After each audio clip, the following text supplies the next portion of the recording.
অজু ভঙ্গের কারণ Siete. 7. ¿Cuántos? 7.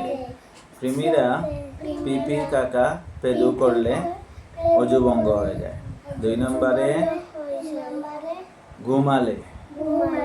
3 নম্বরে মুখ ভরে বমি করলে। 4 নম্বরে দাঁত দিয়ে রক্ত বের হলে। 5 নম্বরে শরীরের কোনো স্থান থেকে রক্তপুঞ্জ বেরিয়ে গড়িয়ে পড়লে।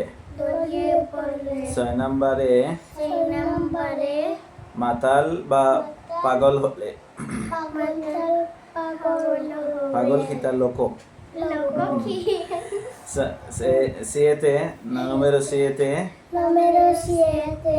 অজ্ঞান হলে, মানে যদি হুশ যায়গি জ্ঞান যায়গি তাই অজ্ঞান হয়ে যায় তখন অজু যাইব গিয়া। অজু ভঙ্গের কারণ আমরা কয়টা পাইলাম?